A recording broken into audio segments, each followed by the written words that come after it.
Hello, welcome back to my new vlog. आज मैं वापस अपने घर जा रही हूँ मायके से ससुराल। और ये वही कफ्तान सेट है जो अविक के पापा ने मुझे गिफ्ट किया था लास्ट व्लॉग में। और अविक को भी मैंने रेडी कर लिया है।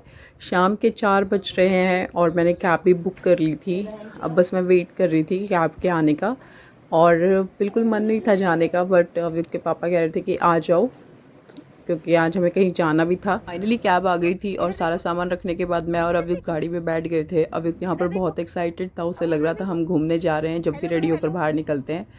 जनरली मायके से ससुराल पहुंचने में 1.5 से 2 घंटे लगते हैं, पर इस दिन हमें 3.5 घंटे लग गए थे, बिकॉज दिल्ली तक पहुंचते पहुंचते शाम के 6 बज गए थे। और वो ट्रैफिक का पीक आवर होता है, बिकॉज सभी का ऑफिस से घर जाने का टाइम हो जाता है। इसी वजह से मेरी रास्ते में काफ़ी तबीयत ख़राब हो गई थी, क्योंकि सीएनजी गाड़ी लॉन्ग टाइम तक मुझे सूट नहीं होती है। और 7 बजे तक हम घर पहुंच गए थे। और हमसे थोड़ी ही देर पहले उनके पापा ऑफिस से घर पहुंचे थे। उनकी आदत है, जब भी मैं मायके से आती हूँ वो छोटे छोटे सरप्राइजेस प्लान करके रखते हैं हमेशा की तरह। इस बार भी उन्होंने मुझे कहा कि तुम बैठ जाओ आंखें बंद कर कर, जब तक मैं कहूँ खोलना मत। उसके बाद आप देखो उन्होंने क्या मुझे गिफ्ट्स दिए।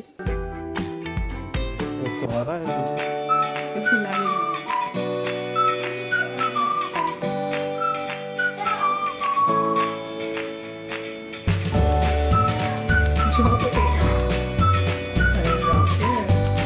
ये थे मेरे होम कमिंग गिफ्ट्स अभी उसके पापा की तरफ से। अच्छा लगता है जब आपके पार्टनर आपके लिए इतनी छोटी छोटी चीज़ें करते हैं, बहुत खुशी मिलती है। और अभी यहाँ पर कंफ्यूज था कि हम कहाँ थे और कहाँ से कहाँ आ गए, जगह चेंज क्यों लग रही है इतनी। और उसकी तबीयत भी ठीक नहीं थी, तो हम उसे दादी के पास छोड़कर मैं रेडी होने लग गई थी। जैसे मैंने आपको बताया था कि हमें कहीं जाना है, तो हमें जाना था इनकी फ्रेंड की रिसेप्शन पार्टी में। इसी वजह से इन्होंने मुझे इंस्टेंट बुलाया था। रेडी होने के बाद 9 बजे तक हम निकले। हमें लगा हम शायद लेट हैं, पर वहाँ पहुँचने के बाद हमने देखा कि पार्टी ऑलरेडी लेट स्टार्ट हुई है, तो ख़ास कुछ हमने मिस किया नहीं था। बाकी इनके फ्रेंड्स आए हुए थे अपनी फैमिली के साथ, हम उन्हीं सभी से मिले। और मिलने के बाद फिर हम स्टेज पर चले गए थे ब्राइड और ग्रूम को विश करने के लिए, क्योंकि हमें टाइमली घर भी निकलना था। बेबी की तबीयत ठीक नहीं थी, तो ज़्यादा देर अलाउड नहीं था बाहर रहना। और उसके बाद फिर हमने फ़ोटोज़ वगैरह क्लिक कराई ब्राइड ग्रूम के साथ और फ्रेंड्स के साथ। फिर खाना वगैरह खा के हमारे निकलने की प्लानिंग थी। पार्टी बहुत अच्छी थी, मूड काफ़ी अच्छा हो गया था, मेरा बूस्ट अप हो गया था। गाड़ी में तबीयत ख़राब हो गई थी इस वजह से।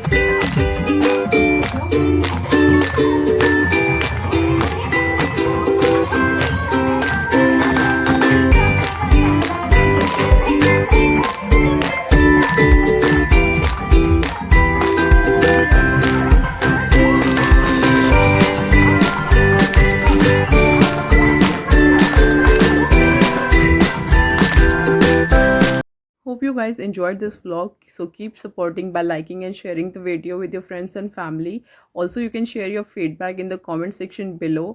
And उसके बाद 11 बजे हम घर पहुँचे थे। बेबी भी सो चुका था, हम भी काफ़ी थके हुए थे, तो चेंज करने के बाद सीधे सोने चले गए थे। Thanks for watching and yes, till then take care. मिलते हैं नेक्स्ट व्लॉग में। See you, bye bye.